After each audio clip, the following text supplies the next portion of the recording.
Bonjour à tous, j'espère que vous allez bien. Je voulais faire une vidéo pour les débutants dans le zéro déchet parce que on se retrouve avec plein d'habitudes à changer et on ne sait pas forcément par quoi commencer, et je pense que l'idéal c'est de ne pas trop bousculer et faire trop de changements d'un seul coup.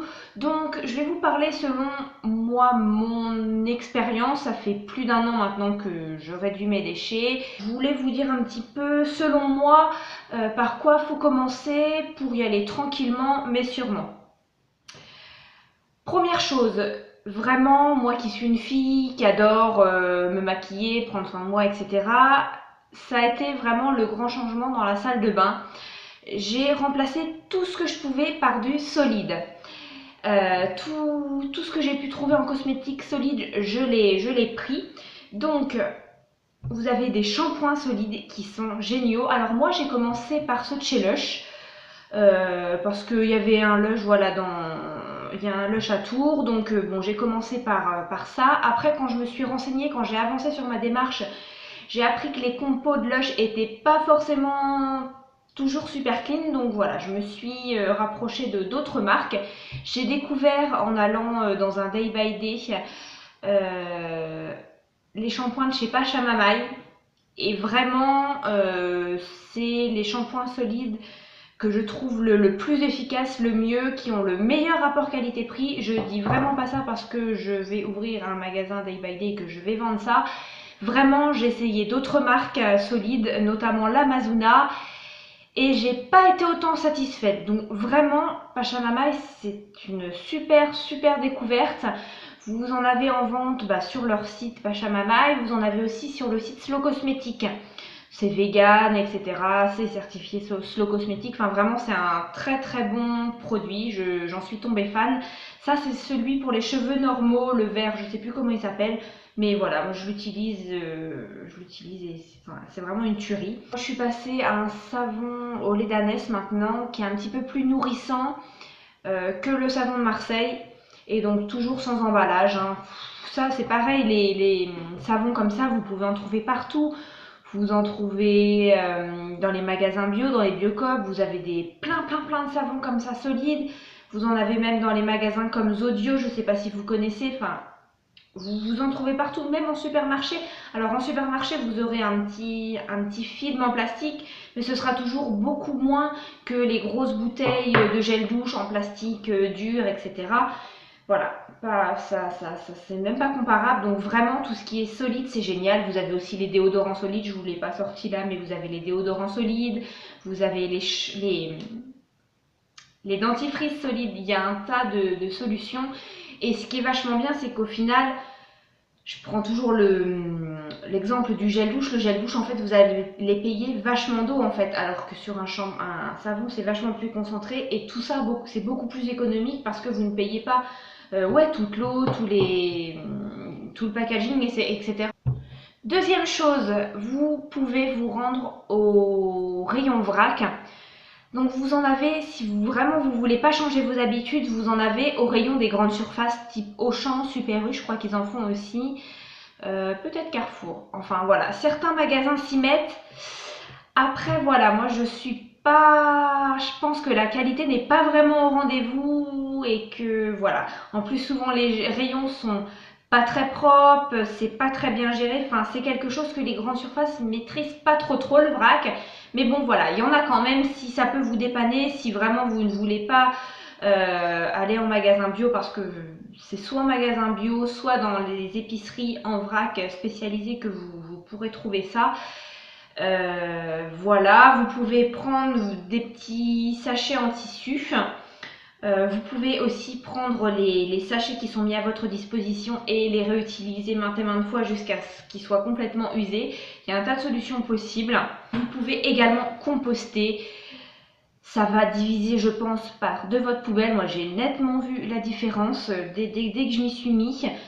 C'est vraiment génial. Alors, ce que je fais, moi, j'ai une petite réserve à compost que je mets derrière. Je pense que je vous mettrai une photo.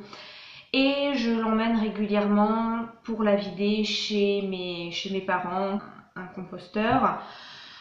Vous avez aussi pas mal de villes qui mettent à disposition, qui prêtent gratuitement des composteurs, notamment la ville de Tours en propose. Moi, le souci que j'ai, c'est qu'en fait, je suis en appartement avec un jardin, mais vu que je suis en appartement, je ne peux pas en bénéficier parce qu'il faut avoir une maison. Enfin, c'est un truc un peu bizarre, mais je ne peux pas en bénéficier, sinon j'aurais tout de suite mis un composteur dans mon jardin. Donc, renseignez-vous auprès de votre ville. Généralement, vous avez des choses comme ça qui sont mises en place si vous êtes quand même dans une assez grande agglomération. Et sinon, il y a plein de... Il y a des fois des associations qui récupèrent votre compost, etc. Enfin, il y a des tonnes de choses qui sont mises en place, des composteurs collectifs si vous habitez en appartement. Enfin, vraiment, il faut se renseigner parce qu'il y a des tas d'alternatives possibles. Moi, j'ai trouvé celle-ci, mais j'essaierai de trouver autre chose. Il y a aussi des longues bris composteurs si vous êtes juste en appartement. Vous mettez ça dans votre appart et ça sent vraiment rien. Enfin, voilà, il y a des tonnes de choses à faire et dites-moi dans les commentaires pourquoi vous avez opté, si vous avez réussi à trouver une solution pour ça.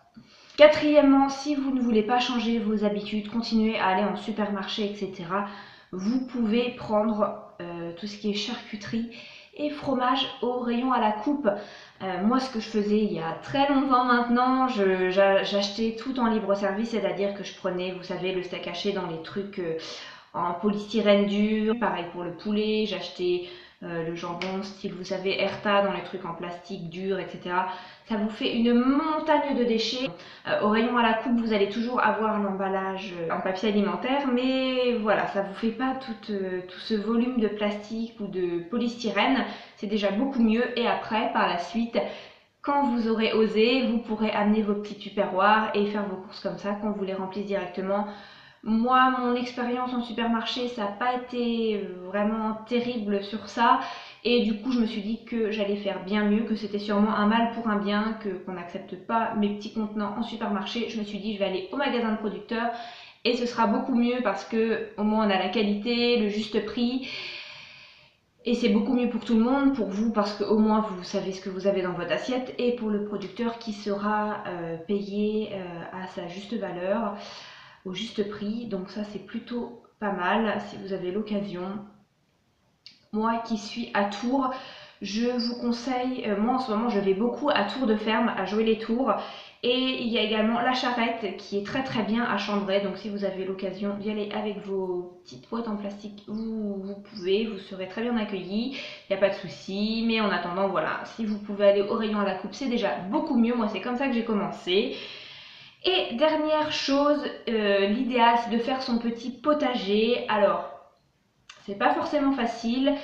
Comme je vous le disais, moi je suis en appartement, j'ai un petit jardin, mais c'est compliqué parce que le jardin n'est pas à moi. Enfin, c'est très compliqué. Le jardin est à la copropriété, mais personne d'autre que moi peut y aller. Donc bref, je pouvais pas vraiment faire mon potager, mais j'ai fait des petits bacs et j'ai planté mes tomates.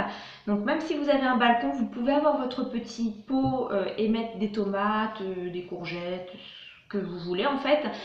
Je vous mettrai, je pense, en photo un petit peu tout ce que j'ai. Si vous êtes en appartement et que vous avez juste un petit coin de fenêtre ou je sais pas quoi, pensez même à mettre juste un petit pot avec des herbes aromatiques.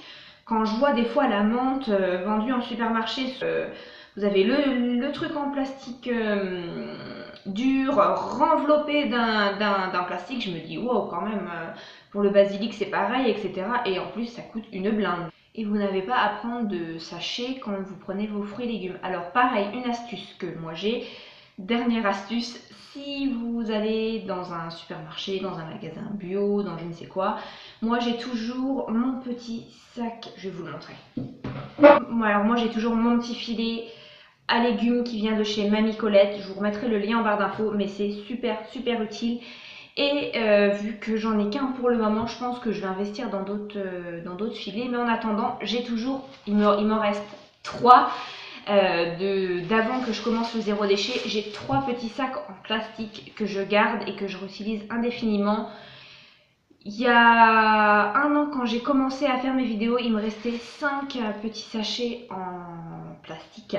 Et au fur et à mesure, vous voyez, ils me lâchent les uns après les autres. Ils ont des trous de plus en plus gros et je finis par m'en séparer. N'hésitez pas à lire régulièrement les commentaires parce qu'il y a souvent des bonnes astuces voilà, qui complètent mes vidéos. Donc ça peut être pas mal que vous fassiez des fois un petit tour dans les commentaires, c'est plutôt riche. Voilà, je vous fais des gros bisous. Abonnez-vous si vous voulez suivre toutes mes vidéos. Je vous fais des bisous et suivez-moi surtout sur les réseaux sociaux. Je mets plein de choses. Bye.